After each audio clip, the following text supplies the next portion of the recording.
without further ado, I'll ask everyone apart from our panel if you could pop your cameras off, so we've just got our panel on screen. And I'm going to come to Molly to set the scene in terms of the community shield. The way government is currently responding to coronavirus is highly centralised, highly based on commercial partnerships, on a model where everything's being run nationally, not always in the best way, we feel. But Molly and colleagues have been working on alternative proposals for how we should be addressing public health and support for our communities. So over to you, Molly. One more thing I should say as a notice is if everyone wants to press the gallery view, then you should in a moment just be seeing our speakers. I'll get that set up fully for you, but over to you, Molly.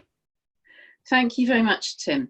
And thank you to everybody for being here. So as Tim said, I think what we are seeing from the national government is basically a response to coronavirus that's privatised and centralised and indeed, as he said, also commercialised.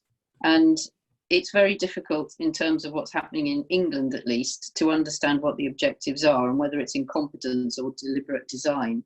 And the idea of herd immunity obviously was very disturbing to a lot of us because of its implications in terms of significant numbers of unnecessary deaths. And all the way the government's been saying they've been responding to the science and being led by the science, but that sort of dropped away in the past few days. And I think that may be partly because we now have this independent SAGE, which obviously is itself a bunch of scientists arguing with what the government's saying, and at the same time the government not publishing their science. And then most recently we've had the creation of this joint biosecurity centre headed by a top spook, which is now going to be deciding which level of risk we're at and therefore what our freedoms will be. And this, again, is another step towards my total loss of faith in what the government's doing. And I think it's the first time in my life I've actually felt afraid of my own government. I mean, I've obviously had lots of governments I didn't like very much. And that's why I'm really pleased we've got Patrick here, because I'd like to hear how things are different in Scotland, and I hope they are, I think they are, but it'd be good to hear more about that. So there's two aspects we're going to address today in terms of keeping our own community safe. And the first one, as Tim said, is about the idea of the community shield. There is nothing radical or controversial about this at all. It's the normal way of dealing with an outbreak of an infectious disease, which is to say your local public health teams and your primary health teams identify where the virus is, contain it, trace contacts of people who have it, test those people and quarantine those people who may or may not have the virus, and until you're sure that they don't, they also have to stay inside. And that's how you track the virus down and contain it. And it's been used successfully with previous outbreaks, and it's being used successfully with this one in countries like South Korea, other Asian countries, Germany, and so on. Now, although the government says they're doing that, they're very clearly not doing that. They have the idea that a national phone bank run by Serco and an app, which is quite dodgy in terms of its data retention, will do the job. Whereas what we're arguing in the Community Shield report is that we very much need to have this done at community level, local people tracing contacts. I mean, it's kind of like, you have to admit to somebody that you went out and had sex with your neighbour during the lockdown. It's not the kind of thing you're going to agree to share if somebody rings up from Serco. And you need the sort of people who follow up in terms of sexual health and so on, who are experienced in getting people to answer those difficult questions. So that's the idea, that instead of everybody avoiding everybody because you don't know who's got it, we identify who has it and we avoid those people, and the rest of society can open up, and if there are breakouts or outbreaks, we can then trace them and shut them down quite quickly. So that's the community health side. Then we've got the workplace side. Obviously plans should have been put in place before there was any suggestion of people going back to work, and the idea here is that you have an assessment based on advice that's been issued by the Health and Safety Executive, and that workplaces are then checked by, again, people we have in place, environmental health officers, and until the plans for social distance and COVID safe workplaces are agreed, then people can't return to work. Instead of that, we've got these kind of very late, messy measures by government, which will mean people won't be confident about going back to work, and employers don't feel safe about reopening their workplaces either. So I think personally that what this is about is a community response to an unsafe national government policy. It's based around solidarity across the community, and we need to use the skills we've got in our community to protect the people close to us. And I feel we need to do that in Stroud, because I just don't trust the government to do that. I'm not sure it's ever been their objective. It certainly isn't being achieved by their current policy. And so I would like to come out of this with an idea about what we can actually do in Stroud with the skills we've got to protect our own community. Thank you. Fantastic, Molly. That sets the scene really well, that we're thinking about what is it we can do here locally in light of that national context. Now, at this point, we'd hoped to come to a representative of the Gloucestershire County Council Cabinet. And Rachel and others have tried to invite GCC Cabinet members to speak to us. We were going to have Tim Harman, the Cabinet Member for Public Health and Community, but he backed out of speaking because he also wanted public health officers on the call with him, and they weren't willing to come and speak. And I think this has been a challenge throughout at the local level as well, to get our county council to be as transparent with us and accountable. But Rachel has very kindly agreed, as our Green County Councillor, to speak about some of what's going on at the county level, and particularly some of the ways we could or should be responding further there. So Rachel, over to you. And you can see we've had the empty chair there, but I'll stop the video on that now. But that's just to sort of make that point that we have been trying to get our county representatives, county cabinet members here, and they've not been willing to. Yeah, and in some ways I can understand from the officer's point of view. They are doing a terrifically hard job, but it has been a frustration that we've raised at the County Council, that actually getting scrutiny going again has been, well, it hasn't really started up again in the same way as it was working previously. So it does make it very difficult to get accountability about the kind of decisions that are being made.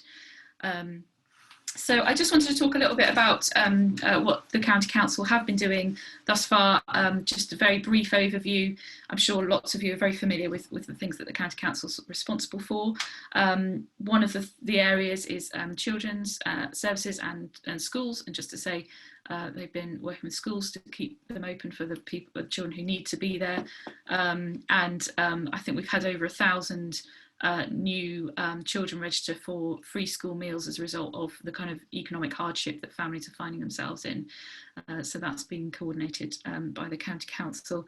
There's also been the care staff and adult social care is obviously a really big area of the council. A lot of this is outsourced.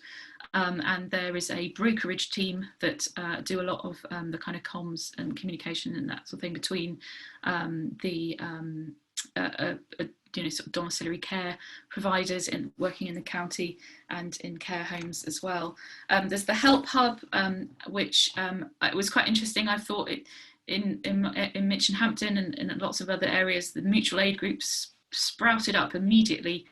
And it took a good few weeks for the County Council to sort of respond, and now there's a kind of a trickle down where people can register with the Help Hub, and it gets disseminated out to the districts and then to local mutual aid groups. So there's quite an important coordination role that the County Council is doing. There's lots of other areas. I won't go into all of them at all. And the other area is the Local Resilience Forum as well, which is also chaired by Sarah Scott, who's the Director for Public Health. I thought I would just try and give you a sense of numbers, because I think it's really interesting with what Molly was saying about the kind of community shield idea, and so we've got a sort of a feeling for scale. Just to give you a rough, this is from the daily update from today, just to give you a sense that there were over 2 million tests have now taken place in the UK.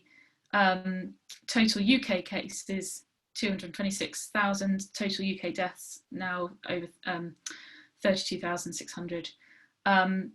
Total confirmed cases in Gloucestershire 1,330, and that is then broken down. So in Stroud 195 confirmed cases, and in the total deaths in Gloucestershire and I don't think this includes care homes, is 209. So just to give you an idea of that, and also when we think about the care homes in particular, because clearly this is an area of major concern, quite rightly, that we've seen the NHS, manage the caseload, and obviously the lockdown has supported that. But in care homes, we're seeing quite a different picture. Now in Gloucestershire, there are around 7,000 people who are resident in a care home. And there's around 19,000 staff who work in care homes in Gloucestershire alone. So it's a big, that's 26,000 people in the county who need to be tested. Who have been, we've heard that they need to be tested from central government, certainly to the staff, and that is going to take, we've been told that will take until the end of June. Now, when we look at the testing that we have, we know that we've got this centre at Brockworth that does 160 tests a day. We have various other, we've got the one in Worcester and the Bristol one, which are the national testing, and then we also had an army mobile unit yesterday where 269 people were tested. So with the best will in the world at the moment, it doesn't look like our testing capacity is more than about 500 a day. I'm basing that on what I've been given in terms of information. We haven't, one of the bits of information that I'm missing is the number of tests that have been carried out in Gloucestershire a day, but it looks like in terms of our capacity, it's only about 500. So in terms of that track and trace, that is really, really key.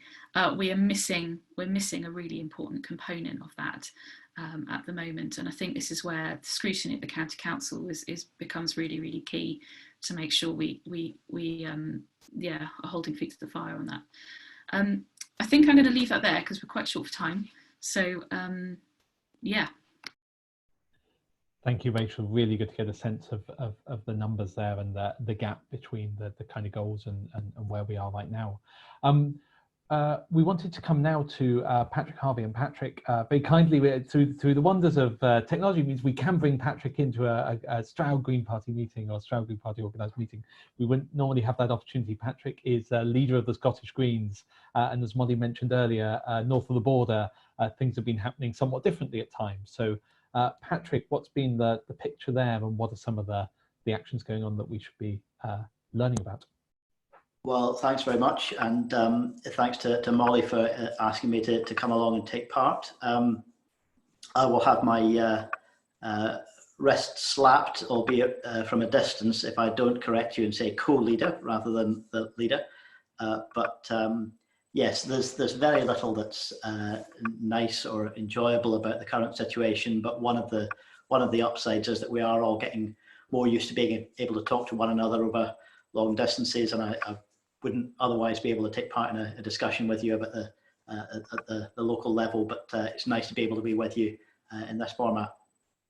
One of the frustrations that we in the Scottish Greens often have with the way the Scottish Government is perceived outside of Scotland is that they only have to be just a teeny little bit better than the UK Government to be portrayed by everybody on the progressive side of politics as being fantastic and amazing and incredibly inspiring. You know, to compare the two governments, I would say is to judge the Scottish Government against a pretty low bar. And I would say that they are a bit better in terms of their track record on this issue, as on several other issues, than the UK Government. But that is not holding them to a high standard. I was actually just reminded of a TV debate that I took part in the first couple of days of March. So just when people were starting to realise, okay, this is happening in the UK as well now. And I think at that point, the first Scottish case had just been identified, someone who had travelled from overseas. So it was not a sense of any expectation that there was community transmission at that point. And I think this was at the beginning of that early March window when both governments initially wanted to track and trace every case when they thought there wasn't community transmission yet. And then they abandoned that policy when they recognised that there was widespread community transmission.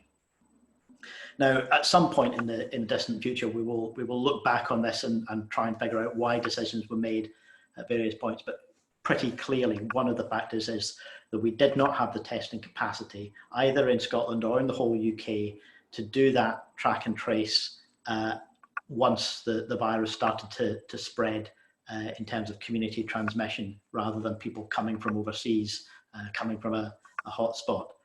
And at that point, we should have been investing heavily in scaling up testing capacity so that we were able to continue with that approach. Both governments shifted and are only now starting to build the capacity which they say will be able to implement a test, trace, isolate strategy. So that I would say both Scotland and the UK have massively lost ground on an approach which could have not been a magic wand and wished this outbreak away, but could have contained it to a much more effective level.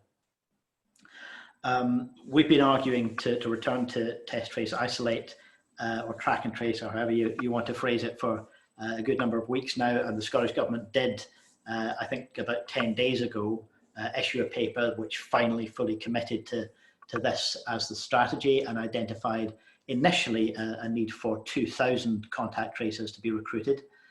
The two key differences that I would say are still there in the approach that the Scottish and UK governments are taking to this is that the Scottish Government are not outsourcing this to the private sector.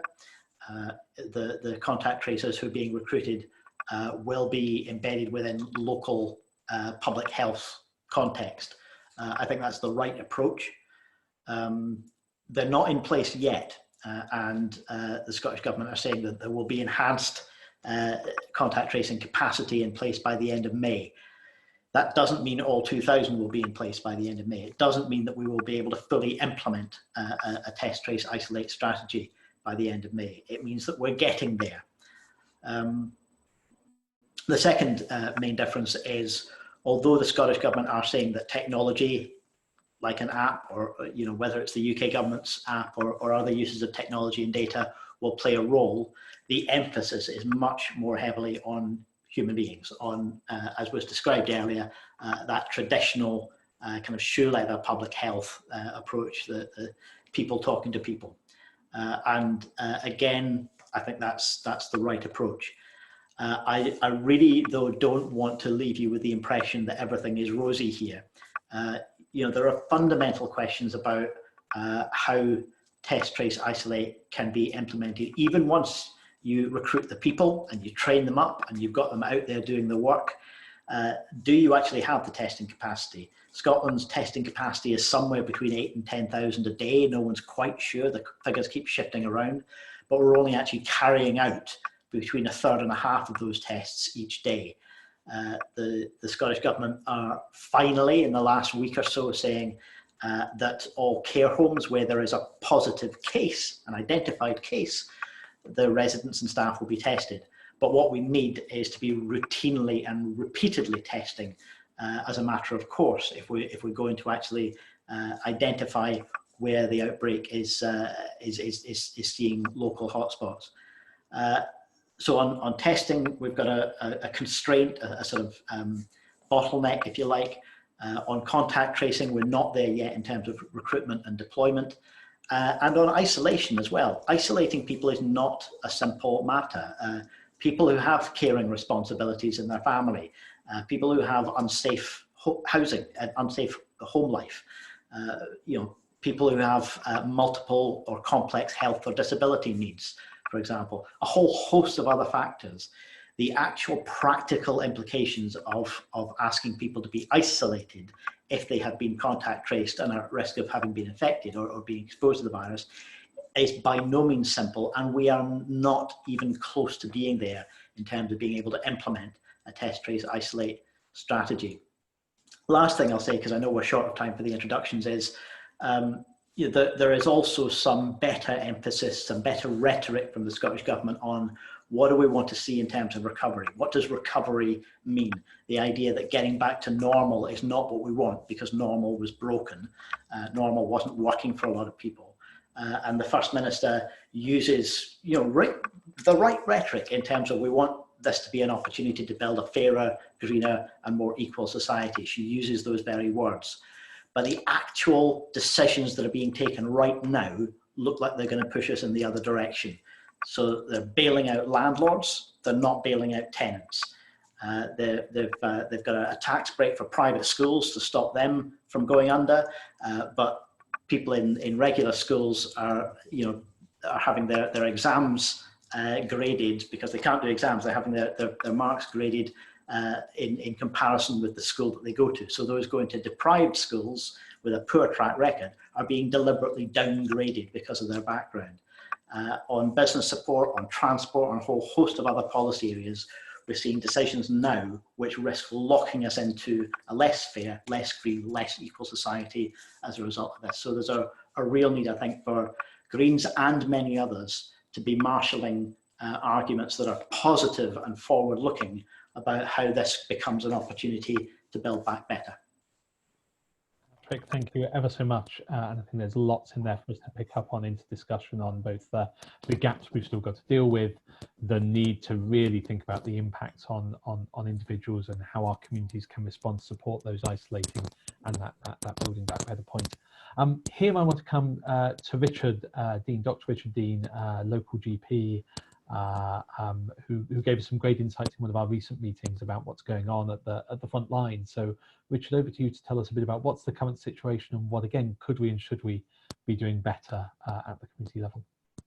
Such a big question, right? So yes, thanks for the input, Rachel, for the local testing scene and what the council is doing and what's going on in testing equipment. It's still pretty patchy. I today made a phone call, did a whistle round phone calls to all the care homes that are under my sort of supervision, really.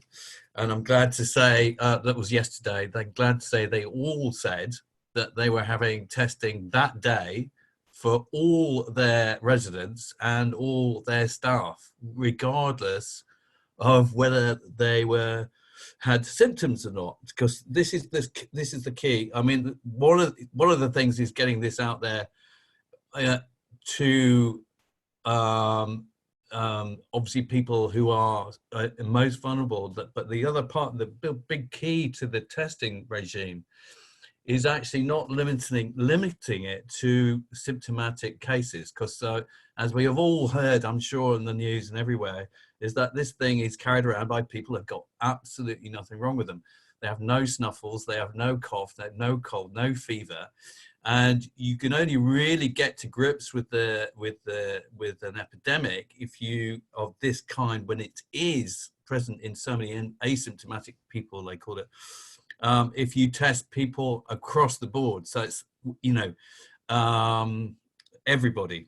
So and you can start with so-called frontline workers, but in order to actually get a grip and to utilize a lockdown and to make a lockdown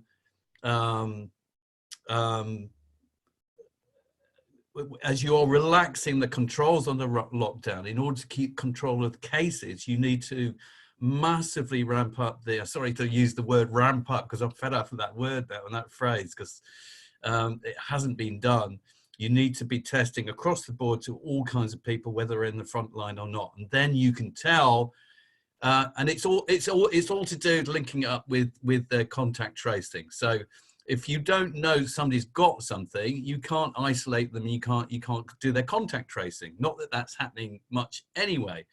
But if you've got somebody who's asymptomatic and you're not testing them, then you don't know who their contacts are, so you can't even start the contact tracing. So the whole thing just unravels because of a lack of connectivity. So you've got to start doing all that all together. And if you've got asymptomatic people who are then in contact people, then you contact trace them, and then you can test them. Then you start getting to grips with them. And this is what they've been doing in South Korea and in Germany. there was a lovely guy, everybody's heard of this guy, David Spiegelhalter. He's like one of my favorite epidemiologists at the moment. Who's quoted willy-nilly by Boris Johnson, left, right and centre, Boris Johnson's using his name to deride the fact that you can't compare international statistics, you can't compare one country's figures with another, and use David Spiegelhalter as a witness to back up what he was saying about that.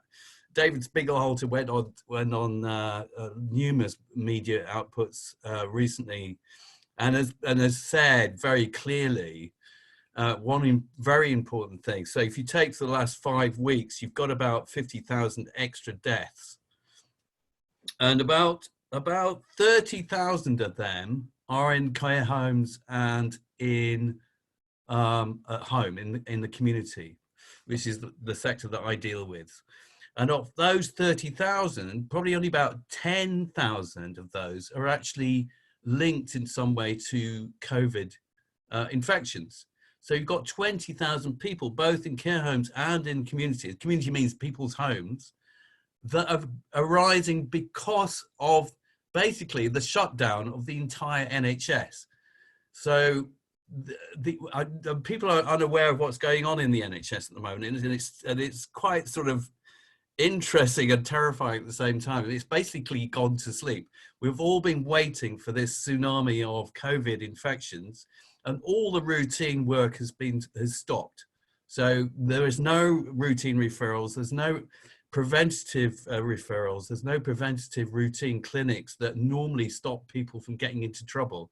And more people seem to be dying as a result of the lack of the normal function of the NHS, than are actually dying from COVID. And that really needs addressing quite urgently, and it seems to be missed by absolutely everybody. So I just wanted to make that point. What else have I got to say? There's a lot of stuff about who's getting help from the government, and who's about the lockdown and releasing the lockdown and restoring the economy. I'd like to sort of, I'm somewhat cynical about whether this means we're going to go back to a sort of better world or a greener world. I mean, you've got every day at the moment I get ads from emails from Ryanair and EasyJet to try and induce me to take a winter break. It's already, there seems to be a sort of ramping up of possibilities to try and get everybody back to normal.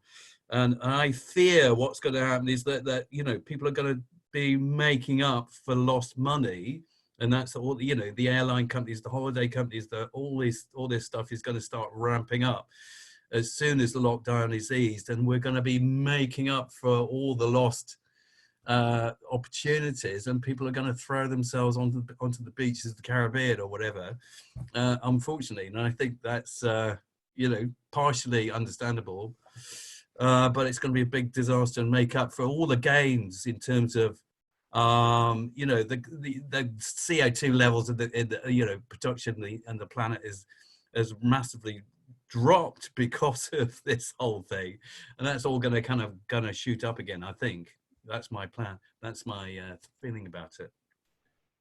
Thanks, Richard. Okay.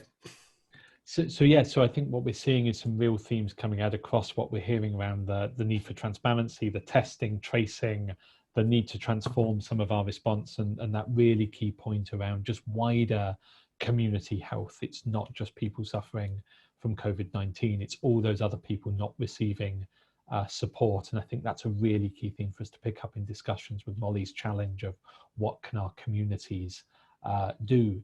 But before we come to that discussion, I'd say to everyone, start thinking of your questions or your comments. You can put those into the chat window, and then I'll call on people to come into the discussion once we open the floor. But before we get to that, I'd like to come to Chris Jockel, who has 20 years experience in occupational health and safety and combining environmental health and safety management. We've seen people going back to work this week, or that idea that the elements of lockdown are lifting people in workplaces. But Chris, what what's going on in our workplaces right now. What could and should we be doing? Hi, good evening, everybody. What I'm about to say draws on my experience, but also I try to keep up with key actors in the context, such as the government, obviously, IOSH, which were the professional body, and I try and read contemporary journalism, but I really welcome the experience and comments of others with equal or superior knowledge and experience. I know Phil is, for example, on the call, and anybody with lived experience in the workplace, right here and now, or in the recent past. In terms of the kind of, the questions, there is, of course, underlying primary occupational health and safety management principles which are enshrined in law. Risk assessment, risk proportionate control, hierarchy of control, which is the way to proportionate can address risk. Adapting to technical advancements and change, that I think is really relevant. The principle of protection of the greatest number. Workplace occupational health and safety being quite unique in the sense that actually it being very explicitly a joint enterprise between employer, who always have the main responsibility, but also employees, and where relevant, employee representation, union or other employee representation where there's a non-unionized workforce. These applied during the lockdown with very few exceptions, and will continue to apply on the onset of social, the rollback of social distancing as well.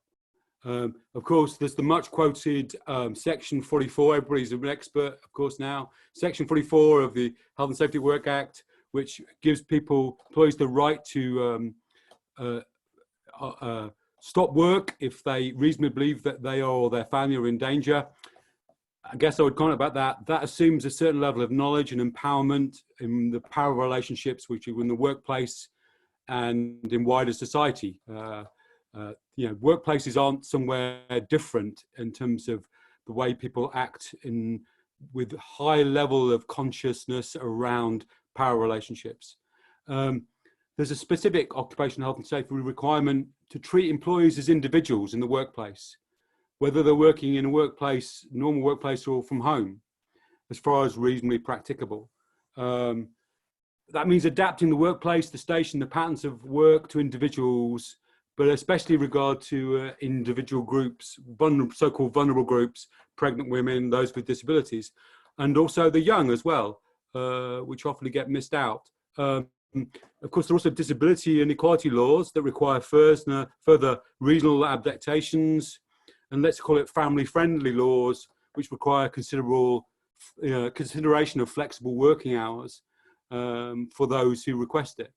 All of these are relevant, I think, in terms of the workplace now and in the kind of rollback of the lockdown. Of course, again, I would comment that, consideration of flexible working tends largely to be the domain of larger employers and public sector, who are consider themselves both able or inclined to grant flexible working.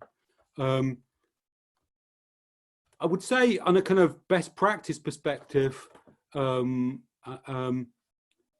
drawing from the science of kind of so-called human factors and behavioural-based safety, particularly related to sort of complex systems with potential catastrophic failure, things that go boom or otherwise cause severe harm to lots of people. This tells us that kind of designing work around human limitations and abilities is not only safer, but actually more productive in the long run. I think this is really important, sort of, when we're interested in kind of enlightened solutions and perspectives, this is something we really need to sort of consider and draw on. IOSH, the professional body for occupational health and safety, their perspective is that actually COVID-19 and other pandemics don't really squarely fit within traditional and conventional occupational health and safety. However, their position is really clear that occupational health and safety professionals are probably the best placed in workplaces to help their organisations effect a safe return to work. My experience is that exactly that, in terms of when we had the avian flu outbreak that didn't arrive on these shores with any force, but nonetheless there was lots of preparation for it. Yeah, I think that one of the things that it will happen in terms of workplaces that actually occupational health and safety professionals and other people considering health and safety in a workplace context will slightly struggle, because normally the business of occupational health and safety is with risks that arise in the workplace from the work, rather than people arriving infected or perhaps traveling and being subject or, to infection. Unless, of course, you are, as Richard quite rightly said, and I said, if you actually work in the health sector, including care homes, that is, of course, a very, kind of relevant sort of special case. In terms of what's actually happening on workplaces, I mean, I really have no idea, is the truth. I'm a director of a small business. I've got some clients who I talk to. Again, I read journals and so forth. But this is a kind of a snapshot. I claim no authority for this, but it's, I would say, a reasonably well-informed opinion. Obviously, the government statements have been made very, very, kind of topically and very recently about the return to work. These have been endorsed by the Health and Safety Executive, CBI, and Federation of Small Businesses, and amongst lots of others. And they were consulted. I would say that in a slightly kind of obtuse language, the chief executive of the Health and Safety Executive says she's just aware of a small number of firms not doing the right thing or not sure what the right thing is to do. I suppose that's a philosophical question as to whether ignorance is a greater sin than, kind of intentionally doing the wrong thing. That's for another debate, possibly. Also, the government has announced some extra 14 million funding for the HSE. I would put that in the context of, like many other government agencies, being essentially, or at least partially, emasculated through the years of austerity, and in the process becoming much more distant as a body. A local journalist, Caroline Malloy, writing in The Guardian today, or possibly it was yesterday, painted a much more complex picture in terms of the workplace and travelling to work, and really kind of, whilst suggesting it's a very subtle situation, also identified that there's a de facto classist and in turn racist and potentially deadly chain of events taking place in terms of the rollback of lockdown. In reality, only half of workers were actually working from home, and 1 in 4 were still travelling to work. So that's a big pool of disease vectors already kind of working its way out, and that's without the appropriate track, trace, and isolate measures, as Molly was talking about, is likely to, from my uninformed opinion, release a kind of quite significant second wave. I think also Molly emphasised, and I should say Caroline Malloy also emphasised, again, a year of kind of a decade of austerity that has had effect on all bodies, but also reduced employment rights. It's been a year, decades of anti-union legislation, and of course, the casualisation of employment relations.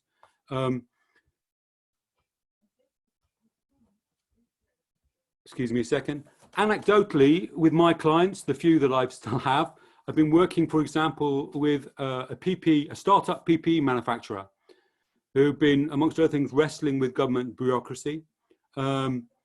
It has been really hard to get them to listen to me, and it kind of outlines some of the kind of probably millions of ethical dilemmas that people are kind of living with and working with and trying to resolve with good faith, but possibly with bad faith. The basis of their response is there's no time for occupational health and safety right now, since they are saving lives.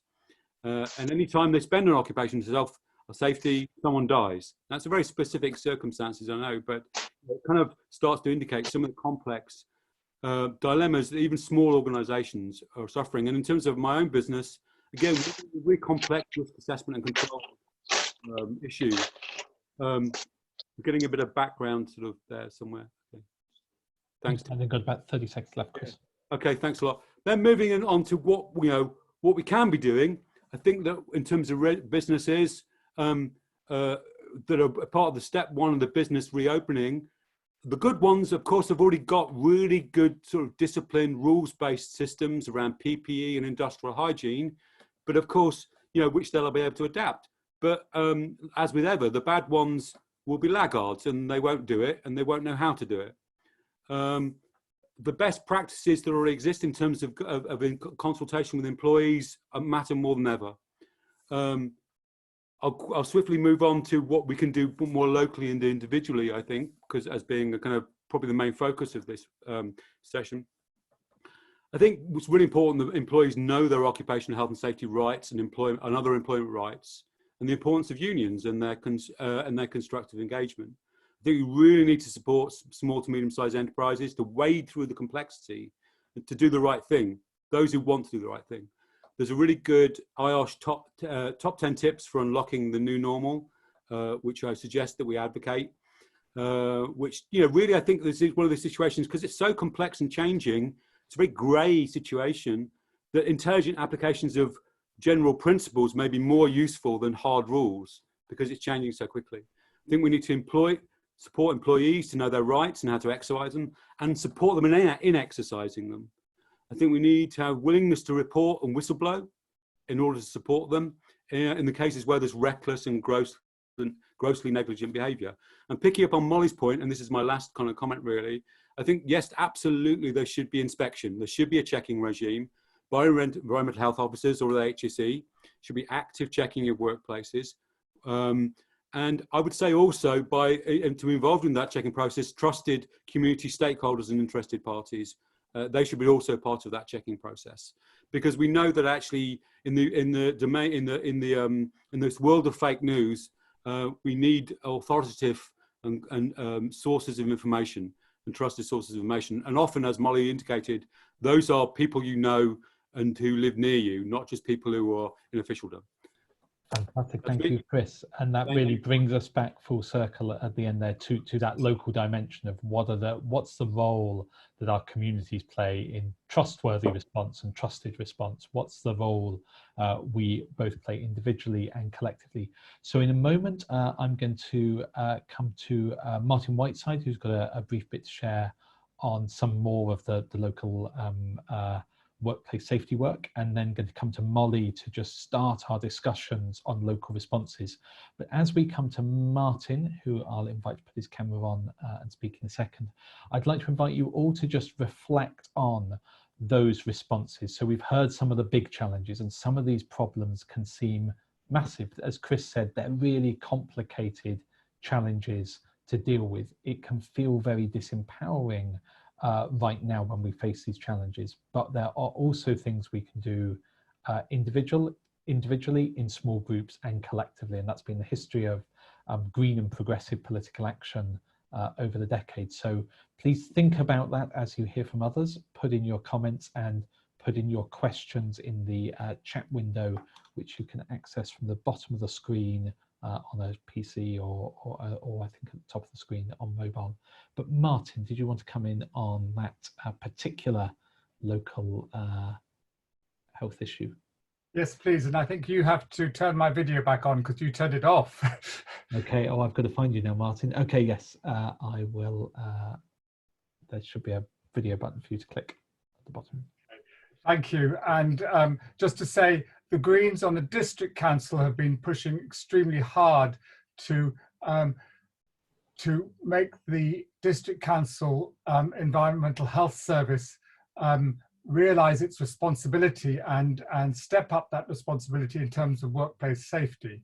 Now we have 10 environmental health officers for the district, and legally it's the responsibility is split.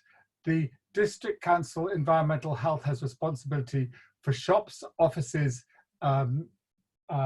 warehouses, and some small sort of businesses, but bigger factories, etc., come under the Health and Safety Executive. So there is a split responsibility, but you know, there's still a significant responsibility that come under the District Council. And I think what we've been trying to say is they actually have to get out and visit. They have to be available for both employers and employees to be able to contact them and ask advice and ask for visits.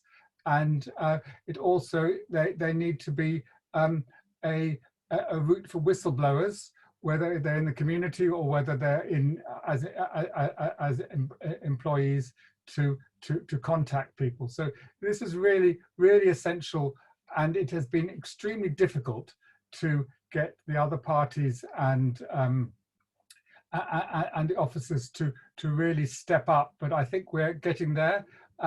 The press release that we put out on Monday caused some consternation. It was felt that we'd jumped the gun a bit, but I think now is the feeling that this is something we have to work on, and that's the challenge. I think it's also important to recognise that the same 10 environmental health officers may be involved both in workplace safety and the track and trace. But there's no reason why they can't coordinate and recruit others to also work alongside them. So you know that there are opportunities there where there is a willingness.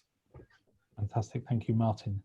So at this point, I'd like to invite Molly to kick off our discussions with kind of reflections on what you've heard and the local response, and then I've got a few comments in chat already we'll come to as well. Well, I suppose when I spoke before, I was, oh, I need to put my video on as well, don't I? Yeah, there I am. I think when I spoke before, I was sort of really giving information and detail. I wasn't really being terribly political or really expressing how I feel, which is intensely frustrated. And I think that, and I want to move from that frustration into doing something, just like Tim was saying. I mean, that's, as a Green, you're usually frustrated because you don't have enough power, in your view, and you try and find other ways to achieve what you're trying to achieve. And I'd like us to do that with this, if we can. I think the first thing that's made me frustrated is that everybody we've needed in this situation to look after us has sort of shut down and gone away. So as Richard said, the first communication, oh, a terrible disease is coming, but don't go to your doctor.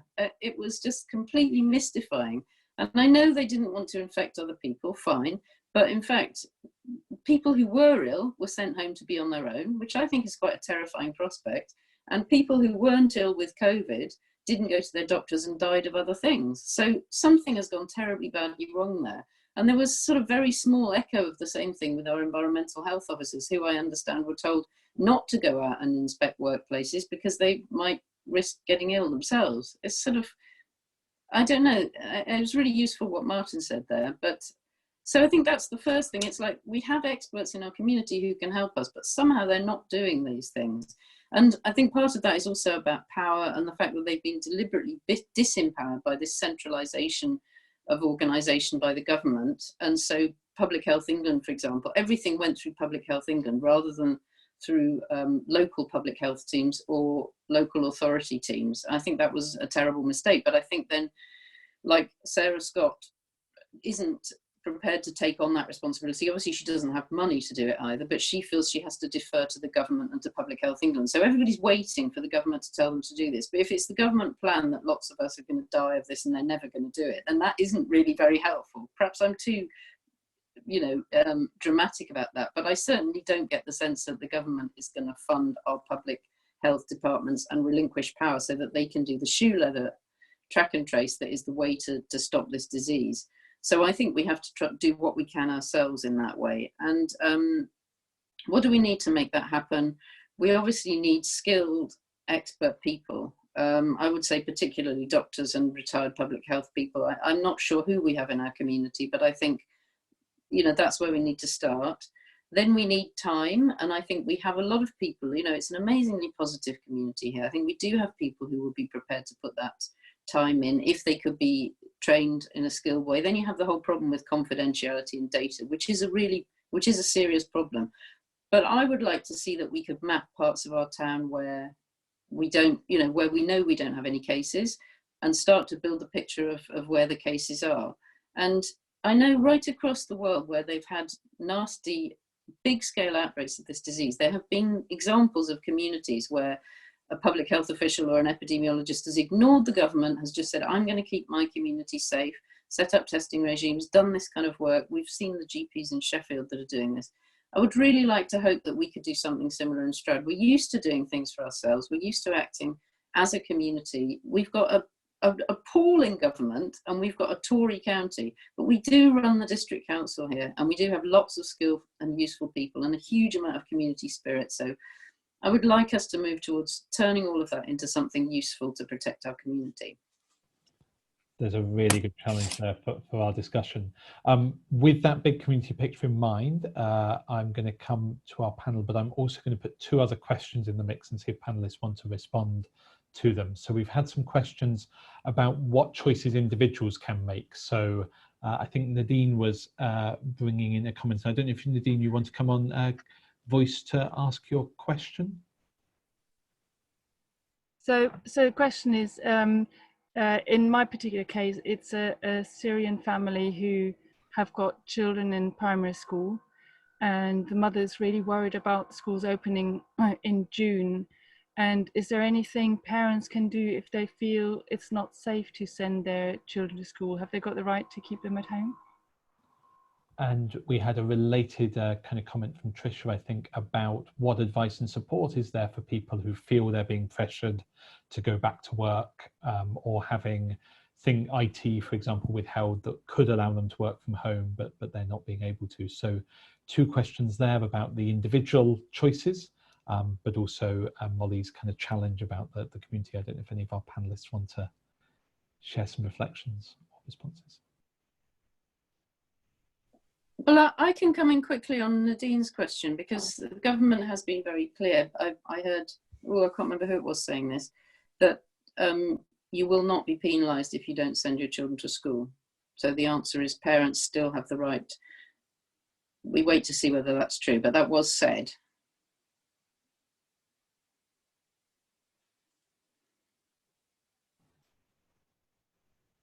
I'm happy to chip in, Tim. Please go ahead, Chris. Yeah, I mean, again, as I mentioned, and I think that the Green Party press release also mentioned that, you know, the primary statute gives the rights of employees not to participate in work that they feel is putting themselves in danger. Again, that's, you know, as I think, as Nadine sort of inferred, you know, and all the speakers have inferred, you know, that assumes a kind of level of representation and empowerment that in most cases doesn't exist in the workplace, and so it needs to be supported. The HSE have said that they are open and listening to cases that have appropriate evidence supporting them. Generally, they tend to look at kind of big cases. You know, they're interested in high-profile cases rather than individual cases. I think then the other thing is about flexible working that I mentioned in my kind of, you know, presentation. You know, every employee, not necessarily on occupational health and safety regulations, but on wider sort of equality and so-called family-friendly legislation, has the right to request flexible working. Again, that often is very much the domain of larger and public sector organisations. I think that precisely as Molly said, this is the area where we need to be supporting people. You know, it's one thing for them to know their rights. It's another thing to exercise their rights. It's another thing for them to feel supported to do that. And obviously that's the traditional domain of unions. They are much, you know, diminished, and probably that's one of our key things, is to support people to join unions very quickly, and in the absence, and support them directly. Nadine, do you want to come in again there? You've got another comment. Yeah, so it's a question for Chris, because you're talking about employees, but so there are people who are, you know, who will do part-time hours and not be employed by companies, or, you know, there's also the gig economy. So how are these people protected? Okay, so I mean, if they are contractors, if they're contractors in a workplace, then they have essentially the same rights.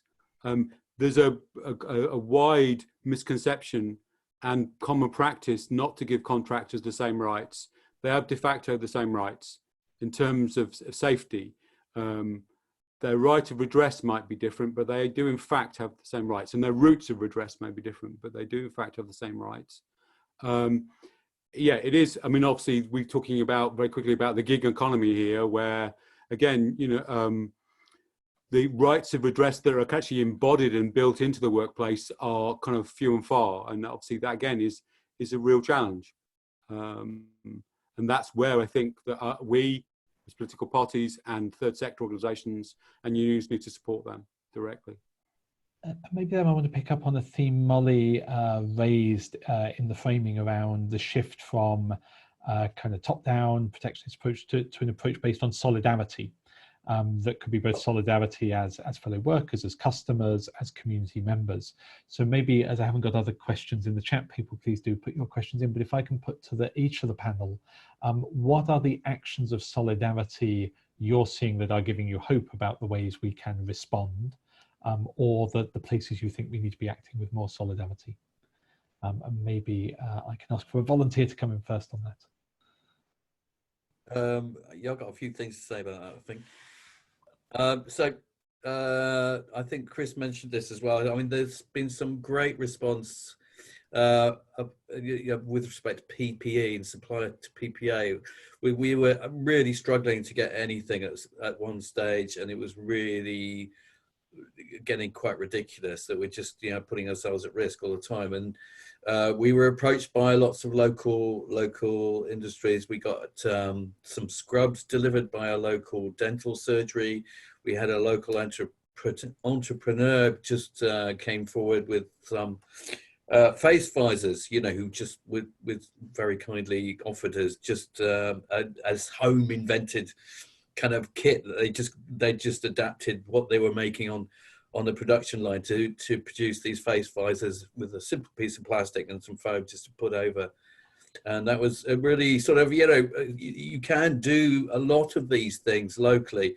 I must say, when it comes to, testing, I think you do need some kind of top-down approach, because testing equipment and testing the actual testing kits themselves are, you need them out there to be able to be used by people. And then the contact tracing, I think, there is a lot of other people out there. I think I mentioned before, contact tracing is something which is done all the time, particularly in sexual diseases clinics. They do it all the time and are very, very good at it. HIV clinics, that kind of thing. There's lots of people sitting on their hands in Hope House in Gloucester who would normally be dealing with STDs. All these services have been downplayed and mothballed pretty much, and they could all be turned to providing contact tracing for once and if. But this is, it goes hand in hand with the testing regime. If there's not enough testing going on, then there's no point in doing the contact tracing, and contact tracing only works if you've got enough testing going on. Thanks, Richard. There's a really good point there about just mapping and understanding the resources we've got. I don't know, Rachel, if you wanted to come in on that there, or Chris. Rachel, I'll concede to you if you want to go first.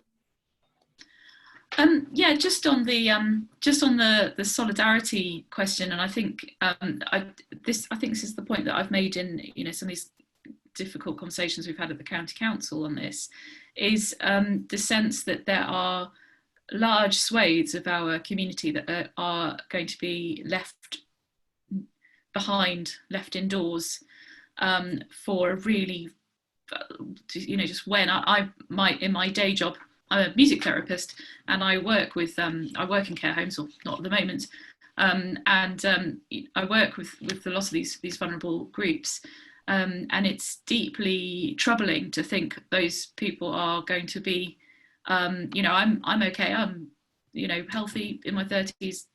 There's less anxiety, but I think there is that sense of it's the reason that this is so important is because it is that act of we are together with those people. And I just want to make another point about just on the same sort of vein as well, just around BAME and populations, and also people coming from more deprived backgrounds as well, who are clearly being much more hit by this issue, by this disease, to a really tragic extent.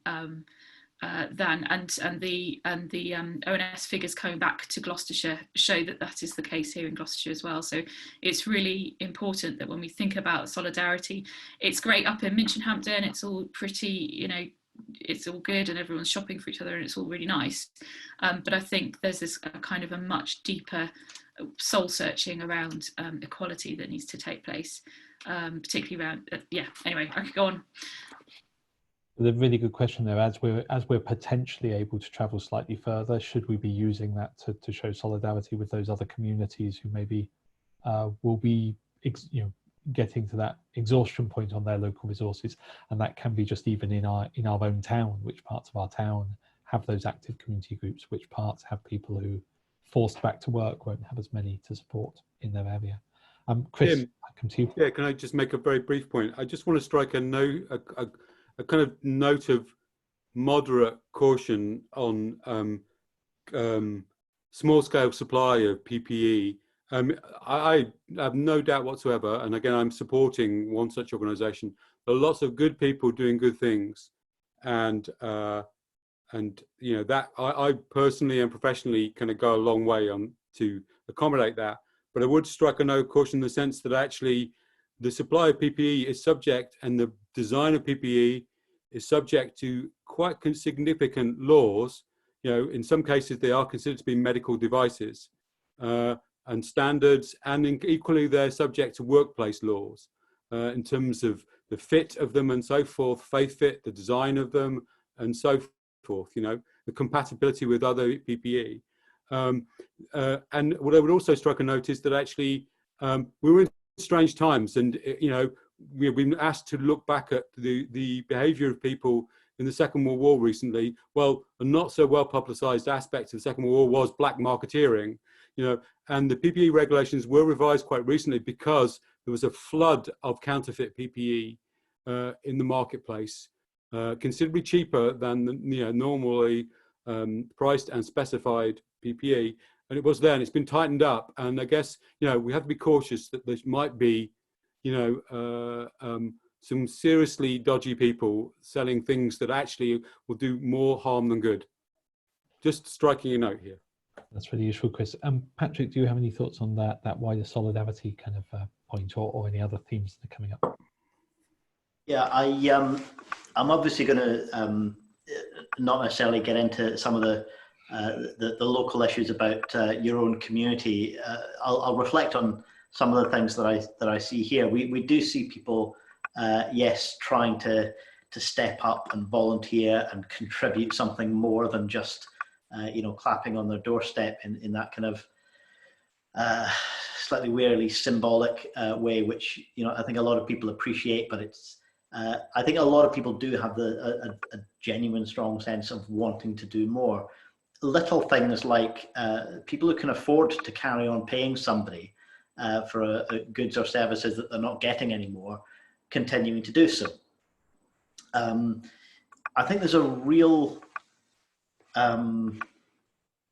look, when the financial crash happened, and you know, choices were made, it would have been within the power of the UK to respond with a very different set of economic priorities, and instead a great deal of the pain was heaped on the people least responsible for causing the problem. We are again going to be facing fundamental choices as a society about who is going to bear the economic burden of what's happening at the moment. And we're doing that at a time when we have a very, in my view, dangerous government in place, as I think Molly referred to at the start of the conversation. But we're also doing this at a time when far more people are, sorry, Mike. I beg your pardon, I'm not sure if you can still hear me. We can still hear you, yes. Can you still hear me? Yeah, we can still hear you, Patrick. Sorry, my technology failed for a second or two. I was going to say, we're doing this also at a time when far more people who might never have imagined that the social security system with something they would ever have to rely on, are finding that it's not just about some kind of other group, not just about some group of people who have no relationship to their own life. We're doing it at a time when there's more interest in things like a universal basic income than there's ever been before. We're doing it at a time as well when, yes, a great many people are already suffering economically because of this, but there are also a lot of people who have a secure income, whose income has not disappeared, and who are not spending money in pubs and restaurants and having long weekends away, or you know, there are people here who do have more money to spare now, and I think there's a real opportunity to try and change the conversation, not just amongst political activists, but amongst the wider public about distribution, about the inequalities in life, because far more people who have previously been insulated from those inequalities are experiencing them. They're encountering them really up close and personal. So, you know, if we're talking about solidarity, yes, absolutely, encourage everyone who's uncertain about their own circumstances to join a union, and we should be working closely with the unions about that immediate economic response in terms of workplace health and safety and conditions and so on, people's rights and the distribution of power in the workplace. But I think also have a real opportunity to for this to be a disruptive moment in that sense of economic distribution in our society. So yeah, there's a danger that I just keep on ranting and never come to a conclusion. So I'll stop there. That's fantastic, Patrick. So we've got about 7 or 8 minutes left of our discussions, and we've got quite a few comments now coming into the chat. So I'm going to just call on various people if you want to unmute and just give your input, and then I'll go to the panel for a kind of final sort of reflection. So maybe Sally Pickering, can I come to you first? Hi, yeah, no, I was just noticing of various people on the panel were talking about our town, you know, it's the conversation about our community. And I'm one of those people that doesn't live in Stroud town. And I wasn't sure when we're talking about local community response, whether people felt this was something that needed to be done on a really kind of small level. Are we talking just Stroud town as a kind of manageable, or are we talking district? Because if we're talking district, we need to be really careful about our language and talk about the district. Otherwise, those of us that are not in Stroud town are not sure whether we're part of the conversation or not. Absolutely, really key points there to take on. Nadine, can I just answer Sally quickly? Of course, go ahead, Molly. Sally, I think the thing is, this has to be done at a really local level. So I think there's nothing to stop people in Stonehouse starting exactly the same process. We need willing GPs basically to get it going, and then we need willing volunteers. And the way I think about it, like if you think, oh, there's 65 million people in the country, you know, we haven't got enough tests, we can't do this. Many, many people will die. But if you can contact trace 100 people and quarantine them, you have saved a life. So how many 100 people are there in Stonehouse? You know, it's worth doing this at every level. Maybe the community's only your street. So anyway, this is how I think about it when I argue for it. I don't have the skills and capacity to make this happen, but I'm absolutely convinced that unless we do test, trace, isolate, we can't get out of our homes safely. And I'm 90% convinced the government doesn't want to do this. And that's really frightening. But at the same time, I hope we have the skills to do it, whichever community we're in. Smaller communities are easier, but it really helps if you know how many cases there are in your community. And at the moment, I don't even have that data. So that's the main block for me. But I think given that we have quite a lot of political representation as Greens, I think we could get hold of that data. And just coming back to the point Richard made about testing, of course, what you want ideally is when you find somebody has it, you then go and chat to them. You find out everybody they were in contact with in the last week or so, and all those people have a test. But the tests are only 70% effective. Whereas if you know what you're looking for and you're a skilled clinician, you can probably diagnose more accurately by symptoms. That's what Anthony Costello says anyway, and other public health people. So it would be great if the testing regime was connected with this, but it wouldn't have to be. And the Sheffield GPs who've done this have done it on the basis of symptom diagnosis. Fantastic. Now, originally we were going to host these sessions on a Thursday. We realised we can't do that because on Thursday people are out on their doorsteps at 8 o'clock. And Nadine, I think you had a question or a comment about that.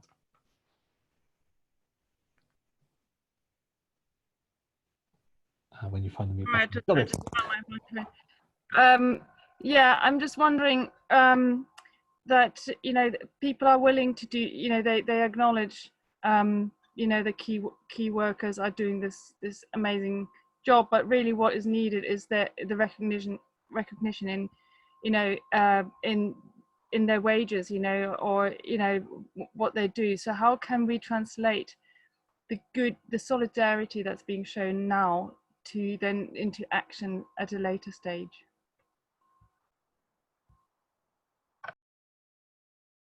It's a really good point, Nadine. And maybe before we come to kind of responses on that, I'll also come to Lucas, who I think had a point around our kind of health workforce. Lucas, do you want to unmute and put your point? Yeah.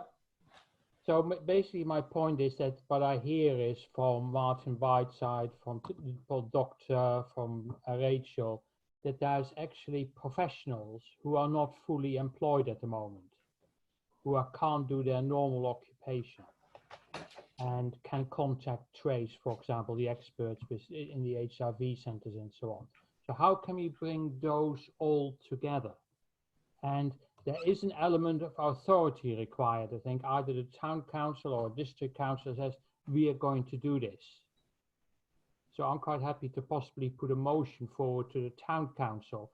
At the town council, we already got many more helpers than we got calls for help, yeah, in the support. There aren't that many COVID needs out there. And with all the other support groups like the long table, etc., even the people who have isolated are very well provided for. So there is a body of volunteers and experts. And how do we bring those together under a form of authority and sort of legal justification? Does anyone want to speak to those points now, or should I collect the last few questions? Rachel, go ahead. Yeah, just on Lucas's point. Sorry, I can't actually remember what Nadine's point was.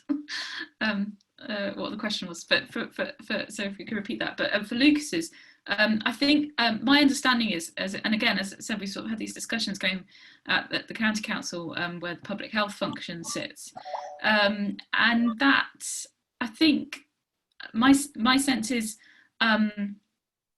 I don't know whether Stroud District Council have the authority to kind of say, right, we're going to do our own contact tracing, or whether it just comes out of I mean, GP practices are fairly independent, I understand, but maybe Richard I'm sure can say more about that. But my understanding was that Sarah Scott, Public Health, said, I've got people who can do this contact tracing if the government ask, but the government haven't asked. I think Molly's alluded to this, so I'm not. I just a point there. I mean, unfortunately, my understanding is both the testing and the contact tracing all comes into the remit of Public Health England, so it's all quite a centralised process, which I think is one of the big differences between here and places like Germany. Germany has a much more federalised system, and it's much more lots of kind of independent labs has kind of sprang up all over the place, including an amazing guy in Berlin who was knocking out,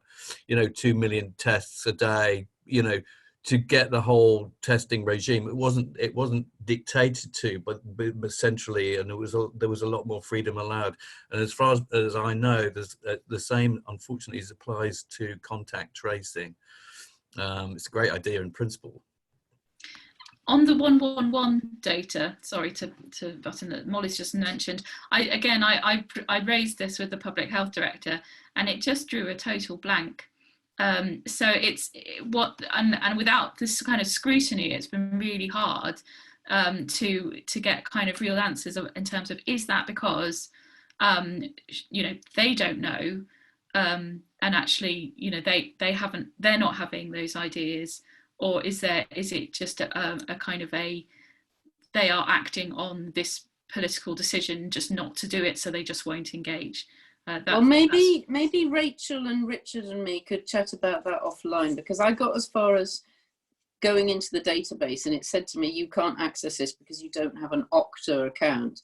And either a counsellor or a doctor must have an Okta account, because we pushed earlier on that the 111 data would be published. It is published, but it's published in a way that you have to have this status, which I don't have to get access to it. But anyway, so let's chat more about that offline, because it would be a good start if we had that 111 data. It would give us a sense of what's going on in our community here in terms of infections.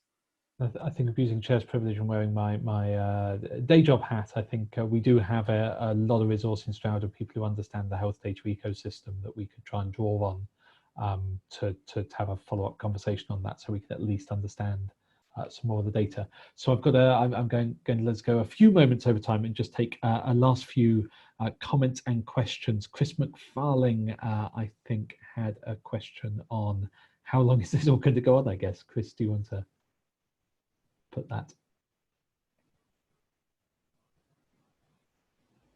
Yeah. Can you hear me? Yes. Okay. The lack of testing, as we know, is like fumbling around in the dark. We don't know where the disease is, or where the infection is, and where it's spreading. And without that knowledge, we have to live in fear and maintain social isolation, social distancing, I should say. And unless we can, the thing is, because of my broken leg and one thing and another, I've been isolated since September last year at home. And I'm also part of the shielded cohort because of my lung condition. And I can't see me getting out until the vaccine is available and I can go down to surgery and get vaccinated. And that's a horrendous thought. I don't even know if I can make it. And I just wonder whether we can actually find hijack a testing regime, make buy the testing kits from somewhere and actually carry it out ourselves locally, so that we can at least gain some sort of confidence that we can go out, because we've got the disease. We're taking the fight to the disease. We're actually looking for it. We're turning the light on by testing. And Molly's quite right to be cynical of the government. I think the government's advice is from Dominic Cummings, which is literally to say, we're actually going for herd immunity, but don't tell them that. Just play down the fact that we're finding it very difficult to get the testing capacity up to scratch. So I think Richard's got a thought to come in there. Yes. Yeah. So Chris, it'd be the problem about the testing equipment. I mean, there's loads and loads available privately, and there's loads of Chinese companies. The Chinese companies are amazing technologically. Their biotech companies are pumping out loads and loads and loads of amazing antibody tests. I was contacted by one company very recently who offered me a bunch of antibody tests that I took off their hands. They offered me them for free on the basis of for me working in NHS, and I got them, but there's absolutely no data available as to whether they're any good or not. So, you can get a hold of these things, but they're not guaranteed to be of any use at all. And my understanding is right now in Geneva, the WHO are testing about 50 antibody tests and swab tests as in terms of their efficacy and whether they're sensitive or not, and pick up false positives and false negatives and all that kind of stuff. Just one word about the vaccine stuff. I know you're very worried about some of the chat on the screen here has picked up some anxiety about that we can't get out of this lockdown until there's a vaccine available. There's many countries have been able already come out of this, and South Korea is one of them, Singapore, many other examples have been able to come out with this with more, quite a ruthless approach to contact tracing and testing and all that kind of stuff. without a vaccine already. So and a vaccine could take a very long time. So there's many strands to this. My personal favorite is the Swedish example. I think the Swedes have done it, played it down the middle somehow, and not been too hectic on the lockdown, been able to keep their economy going quite well. And it sort of just provides a sort of little background infection going on, which is not too disruptive to the society in general. That may be one approach which can mean that we can just survive, and survive in a way that doesn't make us all ill and make us all iller than the actual COVID infection. So we're running up against time now, but we've got lots of different themes that have come out from this discussion, from the need for test and trace being absolutely key, but also the challenges in that. We've talked about the resources we've got in terms of our local community, but perhaps the challenge of how do we mobilize that, and that feels to me like a challenge for us to take forward, of how do we draw on this resource we've got. I'm going to ask our panel just to each give sort of 30 seconds of summing up, and then maybe I'll give the last word as well to Molly for our final sum up on what's their recommendation for action, the one thing they think either individuals or our communities should do. I don't want things that central government should do. I want things that you think someone needs to do in local context, whether that's local here in Stroud district, in Gloucestershire, or up in Scotland as well. So maybe in the order we heard from people first, I can come to Rachel first.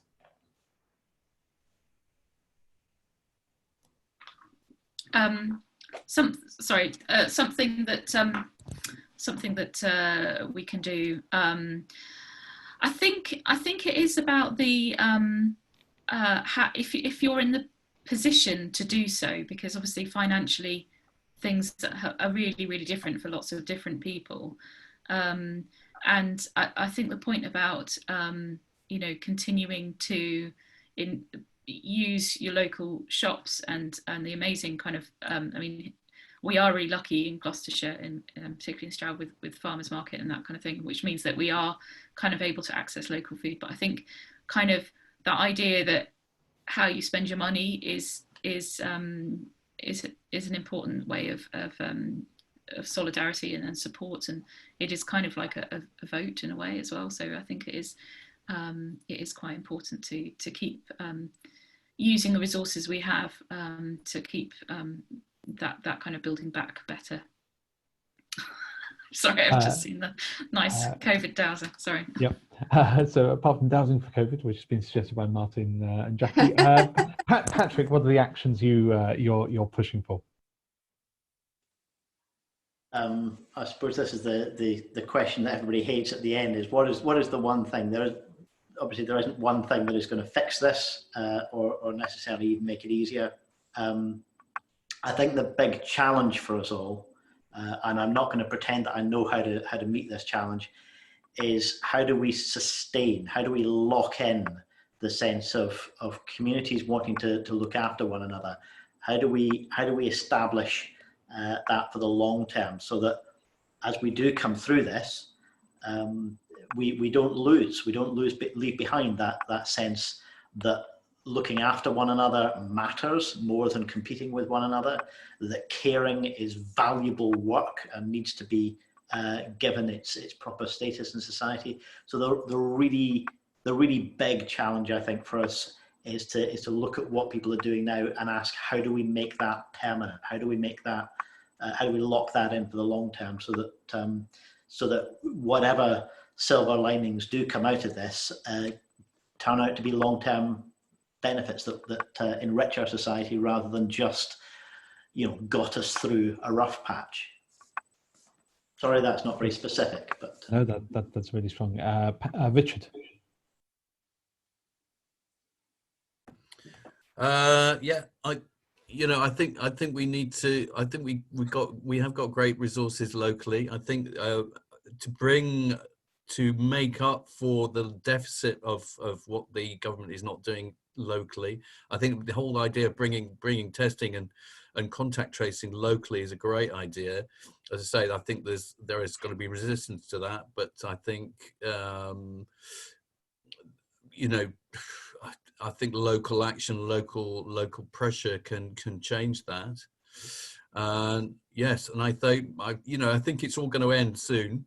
It could be a couple of months down the line, and I think we can all get through this. And we're quite lucky in this neck of the woods, and I know, you know, many people, I have friends in London who are really struggling, and they can't get out, and we have great resources and great outdoor spaces to help us recover from this. Chris, over to you.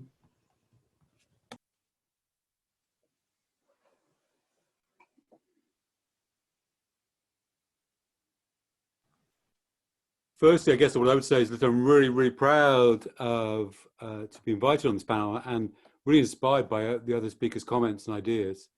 And I guess I want to say now, in this public space, that I want to commit to be part of that bold and insightful solution that's starting to sort of take shape in these conversations. I'm really, really inspired by that. Like a lot of people, I felt pretty gloomy. And actually, like a lot of people have said, I'm less scared of the disease than I am of this incompetent but arrogant government. What I would finally say is, just in my area of sort of measure of, if not expertise, but at least some informed opinion, the CBI, who I'm not an advocate for necessarily, really emphasised employee engagement and transparency. And these are the kind of these are actually really the fundamental aspects of workplace safety and culture. Really, it's kind of not about technology, it's about humanity. I think, to quote kind of Camus on this from the La Peste, really that's what he was saying. Ultimately, it's about humanity, which will be the difference of what we do now, but also what we are afterwards. And that's all I have to say, really. Thanks for being part of it. I didn't think we'd get some Camus in our final sum-ups. That's brilliant. To Molly, top that with some quotes. I haven't got any French philosophers at my disposal, I'm afraid. Now, I wanted to start by really thanking Patrick and taking on board exactly what he said about, the Scottish government has actually fallen into many of the pitfalls of the UK government. And we just look to the north of the border in a desperate hope that there'll be some kind of better example than this shitty government we're governed by here, plus also having Tories at Gloucester level, of course. Don't get me wrong, she can string a sentence better together than he can. Yeah, she doesn't think the most important thing is being a clown. At least you've got that advantage. So then, hang on, I've got something written here in the dark. I can hardly see it. Oh yes, so there's two things I want to say. One thing is, I think it is worth carrying on asking people to do their jobs. So Sarah Scott, the public health people, this is why local authorities were set up. This is their job, to track down the infection and to contain it. I know she knows that, but she's caught in the middle, but that doesn't mean we shouldn't keep pushing on her unreasonably, I think. And the same with Stroud District and the environmental health people and so on. So, I think we should make ourselves unpopular. It's easy for me because I'm not inside the council at the moment, am I? So that's the one thing. But the other thing is, I'm taking away from this phone call that Lucas in particular sees this the way I do and is on the town council. And I'm thinking, I see Kath has got an ability to do the tests.